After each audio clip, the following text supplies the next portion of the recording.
So all macro and micro nutrients అందాలంటే vitamin D absolutely source important. All elements are very important, not one thing. Every element మనం సహజ సిద్ధంగా మనకు nature ఇచ్చిన ప్రతిదీ మన బాడీలో సిస్టమ్ని మెయింటైన్ చేయడానికే వచ్చిందండి. మనకు అది నాన్ వెజ్ అనుకోండి, వెజ్ అనుకోండి, ఆర్ ఎనీథింగ్, ఈవెన్ వాటర్ అనుకోండి. వాటర్లో కూడా we got lot of elements. మీరు ప్రాపర్ డోజెస్లో సఫిషియంట్ వాటర్ తీసుకోకపోయినా మీ బాడీలో 80% వాటరే ఉంటుంది. Intracellular fluid, extra cellular fluid అంటాం. ఈ intracellular fluid, extra cellular fluid 80% water. So ఎప్పుడైతే మనం రోజుకు 4 to 5 లీటర్స్ ఇంట్రాసెల్యులర్ అంటే సెల్ లోపల, విత్ ఇన్ సెల్ లోపల ప్రతి కణానికి కూడా లోపల వాటర్ అంటూ ఉంటుంది. కణానికి బయట టిష్యూస్ అండ్ వెజల్స్లలో, వెయిన్స్లలో, ఆర్టరీస్లలో, లింఫాటిక్ సిస్టంలో కూడా వాటర్ ఉంటుంది. సో ట్రాన్స్పోర్టర్ అంటే ఈ main blood is the transporter కాబట్టి వాటర్ లేనిది కుదరదు. సో ఈ వాటర్లో ఉండే elements sodium, potassium, chloride and అంతేకాకుండా వీటితోటి మనకు సప్లిమెంట్స్, విటమిన్స్ వస్తాయి. సో ఇవన్నీ మనకు చాలా జాగ్రత్తగా సహజ సిద్ధంగా ఇచ్చిన నాన్ వెజ్ కానీ, వెజ్ కానీ వీటన్నిట్లలో ఈక్వల్గా ప్రోటీన్ ఉంటుంది, ఈక్వల్గా ఫ్యాట్ ఉంటుంది, ఈక్వల్గా కార్బ్స్ ఉంటాయి. కానీ ఇప్పుడు ఉన్న ధర్మిల అడ్వాన్స్ టెక్నిక్ ప్రకారం కార్బ్స్ తక్కువ తీసుకోవాలి, ప్రోటీన్ అండ్ ఫ్యాట్స్ ఎక్కువ తీసుకోవాలి. ఒకప్పుడు ఫ్యాట్ డేంజర్ అని అనుకున్నారు, ఇప్పుడు ఫ్యాట్ చాలా రిజర్వ్డ్ ఎనర్జీ అనుకుంటున్నాం.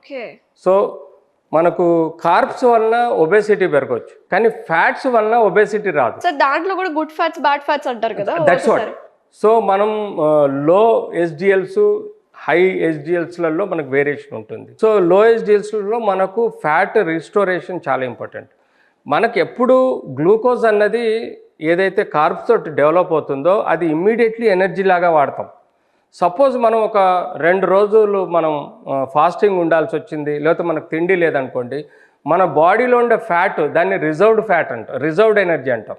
సో సపోజ్ మనం 1 డే ఉపవాసం చేసాం, ఆ 1 డే మనకి ఎనర్జీ మొత్తం ఫ్యాట్ నుంచి వస్తుంది.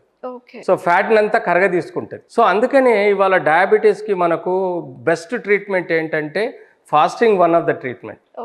మీరు ఒక పూట తింటే ఒక పూట తినకండి, మీ డయాబెటీస్ కంట్రోల్ అవుతుంది. ఒక రోజు ఉపవాసం చేస్తే ఒక రోజు తినండి, మీకు మంచి డయాబెటీస్ కంట్రోల్ అవుతుంది. అంటే తీసుకున్న ఎనర్జీ, క్యాలరీస్ మీరు ప్రాపర్గా స్పెండ్ చేయలేదనుకో, అది that will be converted into fat storage కానీ ఆర్ గ్లూకోజ్ కానీ. అదేం చేస్తుందంటే మీ డయాబెటీస్ని అన్కంట్రోల్ చేస్తుంది, మీ ఒబేసిటీని పెంచుద్ది, ఇలాంటి కాంప్లికేషన్స్ వస్తాయి. సో వన్ ఆఫ్ ద ఇప్పుడు వరల్డ్ వైడ్ మనకు కనబడ్డది ఏంటంటే కార్బ్స్ తగ్గించమంటున్నారు, కార్బోహైడ్రేట్ మొత్తం కట్ డౌన్. కార్బ్స్ అంటే all whites, rice, bread, sugar, salt and milk, ఇవన్నీ కార్బ్సే. All whites to be avoided, including wheat కూడా, అండ్ ఈవెన్ సీరియల్స్, పప్పులు కూడా కార్బోహైడ్రేట్స్గా కన్వర్ట్ అవుతాయి. సో మనకు బెస్ట్ ఏంటంటే హై ప్రోటీన్ ఫ్యాట్ డైట్ ఈ కాలంలో బెటర్. అందుకని ఈరోజు ఎవరైనా సన్నగా ఉండాలి, ఎవరైనా మంచిగా స్మార్ట్గా ఉండాలి, ఫిట్గా ఉండాలి అంటే హై ప్రోటీన్ ఫ్యాట్ డైట్తో పాటు మినిమల్ కార్బ్, మరీ ఎక్కువ కాకుండా మినిమల్ కార్బ్, అంటే 1 cup of rice.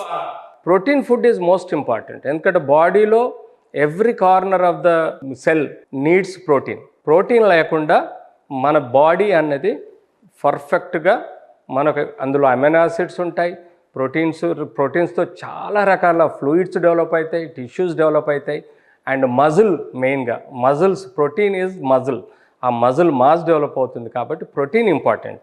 ఎనర్జీ కోసం ఫ్యాట్ ఇంపార్టెంట్, కానీ బాడీ బిల్డ్ కోసం కొంత ఒక 20% of carbs, 40% of protein and ఒక 40% ఆఫ్ ఫ్యాట్ తీసుకుంటే మనకు ఈ ఇప్పుడున్న లేటెస్ట్ డైట్ ప్రకారం హెల్దీగా ఉండగలిగే ఆస్కారం ఉంటుంది. Okay sir, we spoke about water. ఇంట్రాసెల్యులర్లో, ఎక్స్ట్రా సెల్యులర్లో కూడా వాటర్ కంటెంట్ ఎక్కువ ఉంటుందని. సో యాజ్ వింటర్ సీజన్ కాబట్టి చాలా మంది వాటర్ ప్రిఫర్ చేయరు, తాగరు, అండ్ ఎస్పెషల్లీ ఉమెన్స్ అయితే ఎక్కడ వాష్రూమ్స్కి వెళ్ళాలి అనే ఇబ్బంది ఉంటుంది.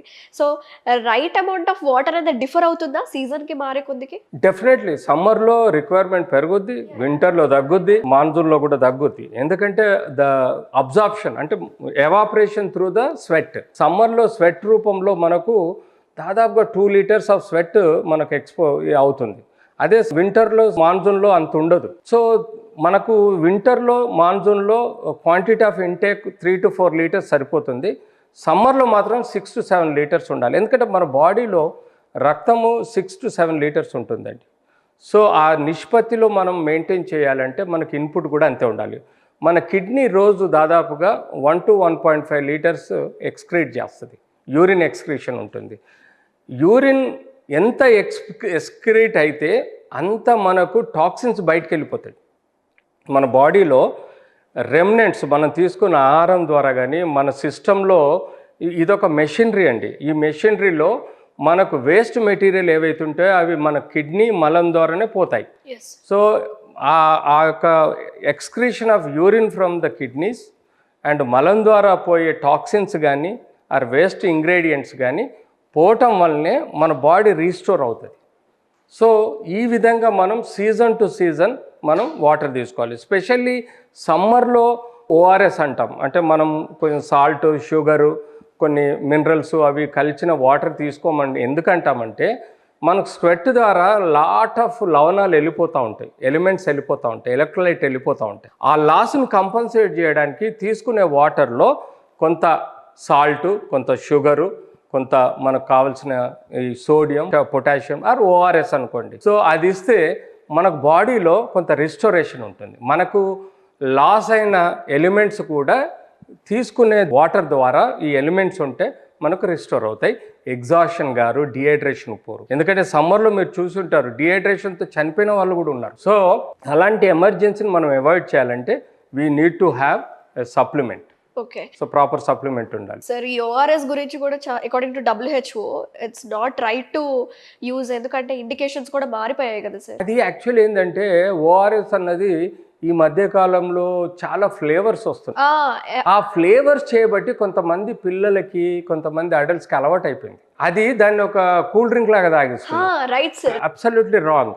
ఇప్పుడు మనకు సోడియం, పొటాషియం, క్లోరైడ్ ఎక్కువైనా కూడా danger. It will affect the cardiac, it will affect the systems also. So ORS is not advisable for the normal people. ఒకటి వింటర్లో కానీ లేకపోతే మాన్సూన్లో కానీ అడ్వైజ్ చెయ్యం మనం. ఓకే. ఎప్పుడైతే ఎగ్జర్షన్ ఆర్ స్వెట్లో ఎక్కువగా మనకు మినరల్స్ లాస్ అవుతాయో అప్పుడే ఓఆర్ఎస్ అడ్వైజ్ చేస్తాం. కానీ ఈ మధ్య కాలంలో వెనిలా ఫ్లేవర్ అని లేకపోతే ఆరెంజ్ ఫ్లేవర్ అని ఈ ఫ్లేవర్స్ అన్ని రావటం వల్ల కొంతమందికి అలవాటు అయిపోయింది. ఈ అలవాటు అన్నది ఎట్లా తయారైందంటే అవి హైపర్ విటమినోసిస్. ఇప్పుడు మనకు ఏది అతి అయినా కూడా అది మన సిస్టమ్కి మంచిది కాదు. సపోజ్ అది విటమిన్ ఏ కానీ, బి కానీ, డి కానీ, ఎనీథింగ్ ఎక్కువ తీసుకున్నా కూడా డేంజరే, మనకు సైడ్ ఎఫెక్ట్స్ వస్తాయి. అలాగే ఎక్కువగా మనం ఓఆర్ఎస్ తీసుకోవటం వల్ల ఎలక్ట్రోలైట్ ఎక్కువ అయినా కూడా మన బాడీలో సిస్టమ్స్ డిరేంజ్మెంట్ అవుతుంది. సో మన టిష్యూలోకి ఆ ప్రాపర్గా ఎక్స్చేంజ్ కాకపోతే అయాన్స్ కానీ లేకపోతే ఆ విటమిన్స్ కానీ లేకపోతే మనకు ఆ ఎలక్ట్రోలైట్స్ కానీ ఎక్స్చేంజ్ కాకపోతే ఆ డిపాజిషన్ అన్నీ రక్తంలో ఉండిపోయి మనకు యాసిడిటీ, ఆల్కలైనిటీ యాసిడిటీ అంటాం కదా. సో అది పెరిగిపోయి pH పెరిగిపోయి మనకు సమస్యలు ఏర్పడే ప్రమాదం ఉంటుంది. సో అబ్సల్యూట్లీ ఓఆర్ఎస్ తీసుకునేటప్పుడు కూడా చాలా జాగ్రత్తగా ఉండాలి. సో ఇప్పుడు ఆ మధ్యకాలంలో పిల్లలకు దాయిపించే కాఫ్ సిరప్స్ ప్రొహిబిషన్ అప్పుడు మీరు నమ్మరు, లిక్కర్ ప్రొహిబిషన్ అప్పుడు ఈవెన్ నార్మల్ పర్సన్స్ కాదు, డాక్టర్స్ కూడా ఆ కోడిన్ సిరప్ అన్నది ఎక్కువగా తాగడం మొదలెట్టారు. ఎందుకంటే అది అందులో స్పిరిట్ ఉంటుంది, అది ఆల్కహాలిక్ ఎఫెక్ట్ ఉంటుంది. ఆ ప్రొహిబిషన్ టైంలో ఎక్కడ మెడికల్ షాప్లో ఈ కోడిన్ సిరప్స్ ఉంటే అక్కడ ఆ రోజు సేల్స్ అయిపోయేవి. అంత దారుణంగా అడిక్షన్కు లోనైపోయి వాళ్ళు విపరీతమైన అడిక్షన్కి వచ్చారు. ఈవెన్ కొంతమంది డాక్టర్లు ఆల్కహాల్ లేక వాళ్ళు ఈ కోడిన్ సిరప్స్ తాగి అసలు విపరీతంగా ఆ యొక్క డిపెండెన్సీకి వెళ్ళారు. సో ఇలాంటి అన్నది మిస్యూజ్ కావద్దు. ప్రజల్లో ఇలాంటి మిస్యూజ్ అవుతున్నాయి కాబట్టి మనకు సమస్యలు ఏర్పడుతుంది.